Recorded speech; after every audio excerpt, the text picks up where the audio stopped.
Hey guys, this is Andrew with rockclass101.com, and in this week's ukulele lesson, Matt's going to be teaching you how to play Fingerpicking Etude number 36.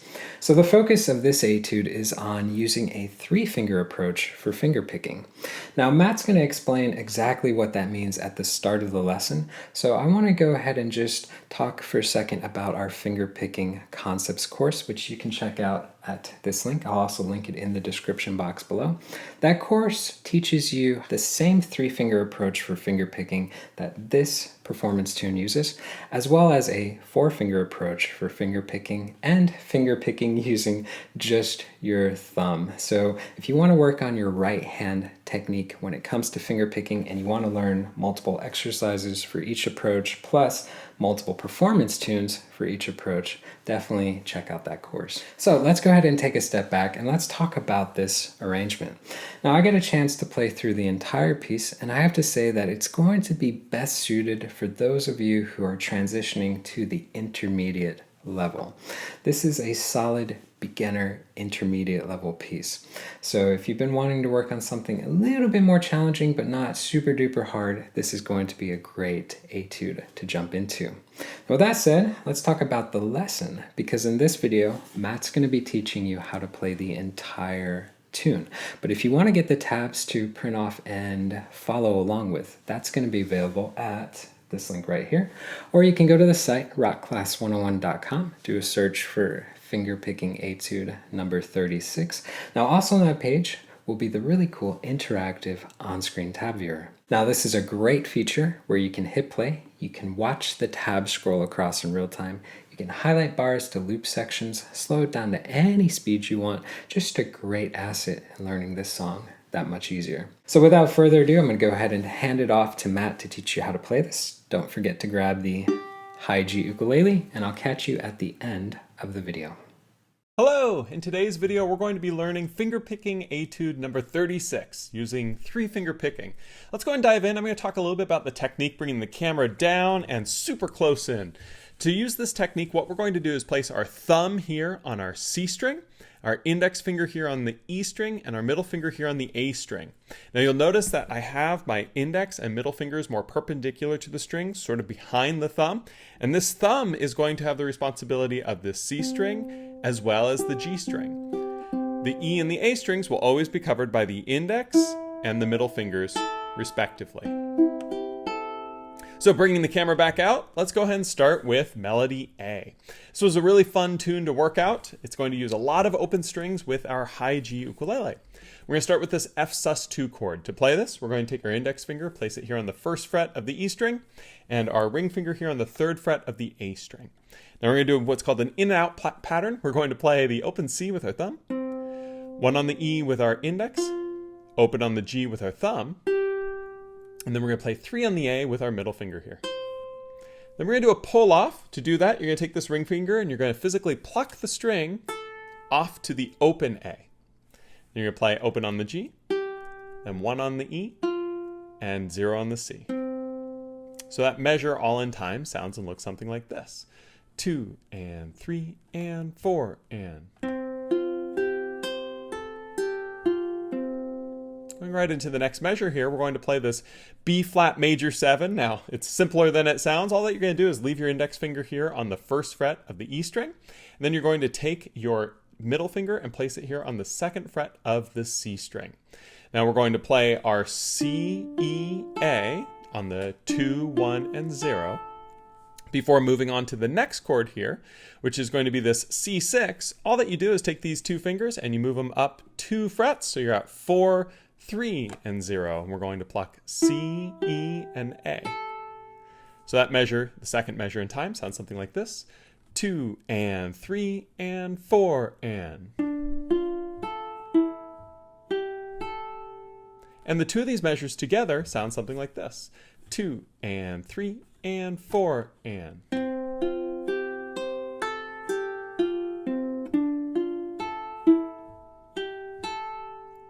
Going right into the third measure, it's going to look very familiar because it's exactly the same as measure 1. That same little F sus2 chord, same exact finger picking pattern.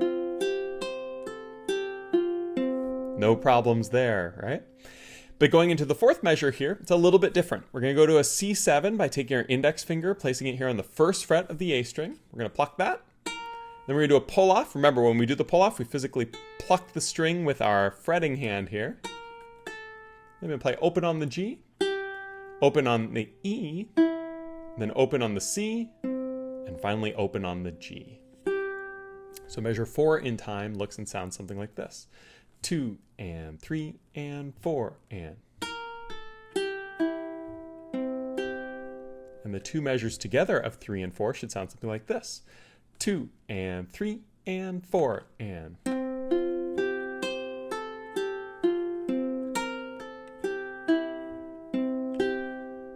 And so that you can hear it, we're going to play all of melody A, measures 1 through 4, because after we've finished 4, we repeat and we play the whole thing twice. So this is what it sounds like, melody A repeated. That's going to be measures 1, 2, 3, 4, repeated, 1, 2, 3, 4 again. Should be something like this. 2 and 3 and 4 and.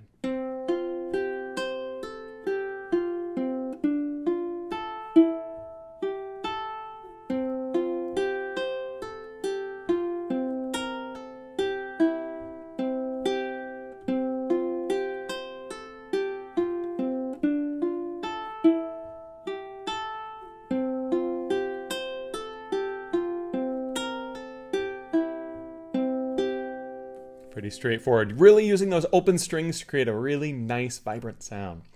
Going on now, we're going to go to melody B.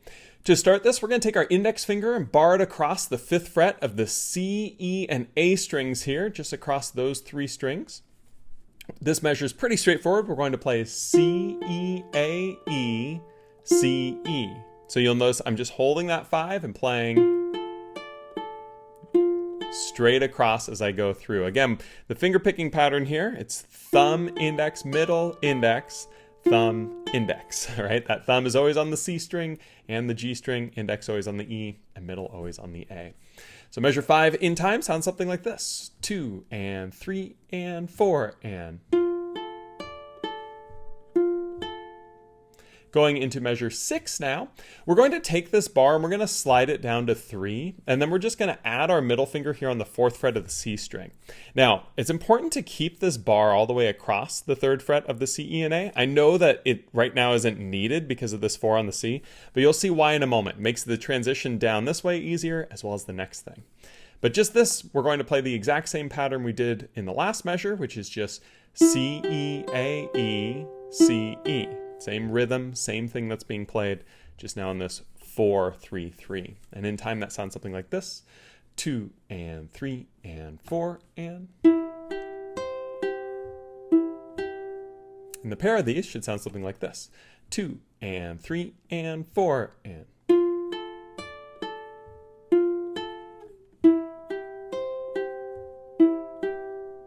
Going into the 7th measure now, the reason why I wanted you to keep this bar across 3 is we're just going to remove the middle finger and play the exact same thing now with 3, 3, 3, which is a C minor chord. It's going to sound something like this. A little more moody, right? In time, that's something like this. 2 and 3 and 4 and. And going into the last measure of this first repeat of it, we're going to go back to a D minor chord, but in a little bit different of a way. Middle finger here on the 2nd fret of the C string, index finger here on the 1st fret of the E string. This is actually the same as your B flat major 7 at the beginning of the song. Even though they're the same thing that you're playing, they have a different harmonic implication. This one sounds more like a minor chord, while the other one sounded more like a major chord. So we're going to play our 2nd fret on the C string, 1st fret on the E string, open on the A, pretty straightforward. Then we're going to play open on the G, and at this moment we're going to switch chords to an A7. Move your index finger to the 1st fret of the C string, take everything else off. We're going to play the 1 on the C, and then the open on the E, and the open on the A. So 2 chords in this measure, which sounds something like this in time. 2 and 3 and 4 and. And the pair of these 2 measures, 7 and 8, should sound something like this. 2 and 3 and 4 and.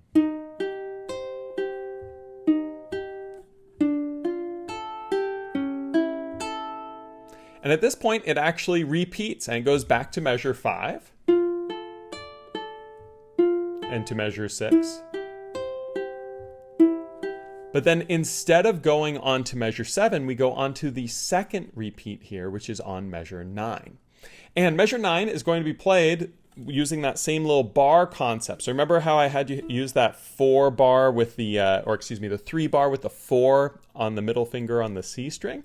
We're going to do that the second time through too, because when we go on to this measure 9, we're going to play this B flat chord by taking this bar, sliding it up 2 frets to be on the 5th fret on the C, E, and A strings.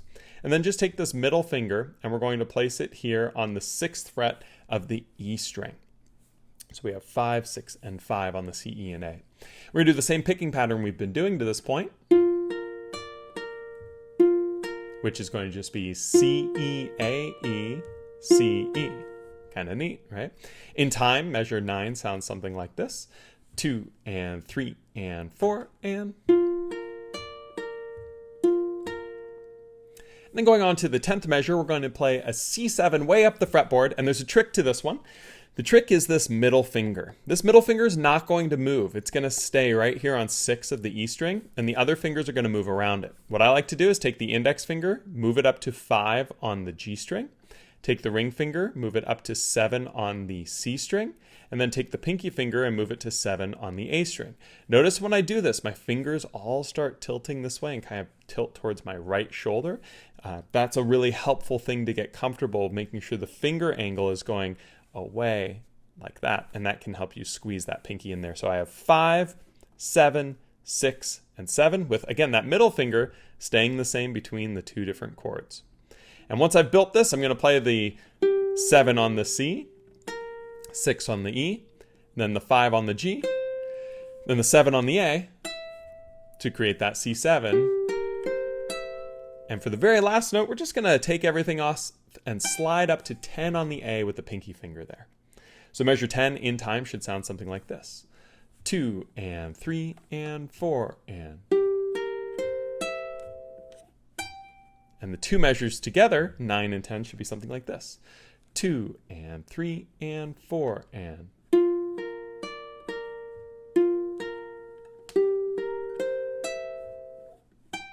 Pretty neat, right? I think measure 10 is the hardest of the song. And if you're struggling with that, a quick tip is build the chord based on the notes that are being played. Meaning, it is this chord of 5, 7, 6, 7, right?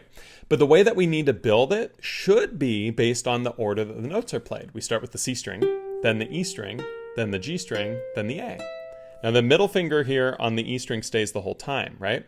But which one of these other fingers should I place first? Well, because I play the C string first, I need to make sure that's the first one that's set. And the next one that's played is going to be the G string here after that E string. So I need to set that one next. Finally, the pinky on 7.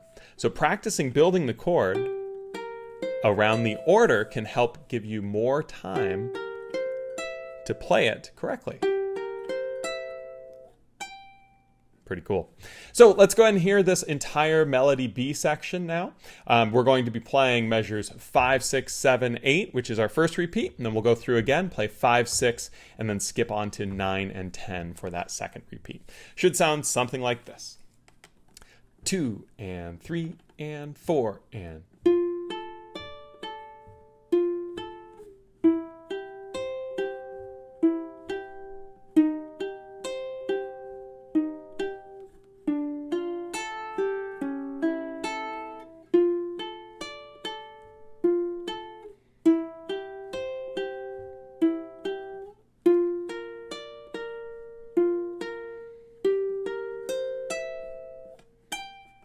Pretty neat, right?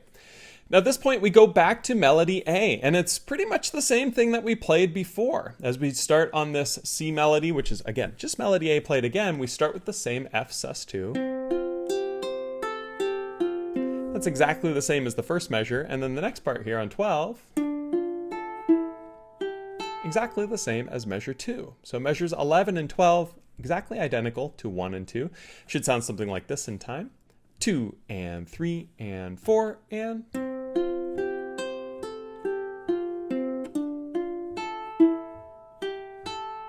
And And then going on to measures 13 and 14, they should look very familiar because, well, they're exactly the same as what we played on measures 3 and 4.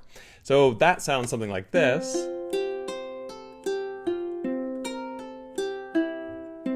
See, they're exactly the same. 13 and 14, the same as 3 and 4. And in time, it's going to sound something like this. 2 and 3 and 4 and...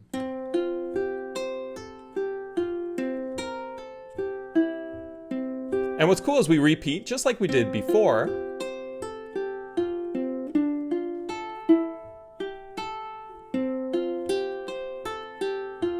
But then instead of playing measure 14 the second time, we go on to measure 15 for the second ending. And this is also the end of the tune. To play this, we're going to start with the same C7, index finger here on the first fret of the A string. Play that. Do a pull off to open on the A, again by plucking the string with the finger. Then we're going to play open on the G. Then we're going to strike the C and E together with our thumb and index here. And open on the G. Before adding this index finger here on the first fret of the E string, plucking our C and E together. So that last measure involves a little bit more chordal play, and all that I mean by that is we're playing multiple notes at the same time. Sounds like this all together. 2 and 3 and 4 and... But a really nice ending for the tune. So that you can hear it though, this is all of the melody A played the last time. So this kind of C part, right? Measures 11, 12, 13, 14, repeat, 11, 12, 13, and then the final measure here at 15. Should sound something like this all together. 2 and 3 and 4 and...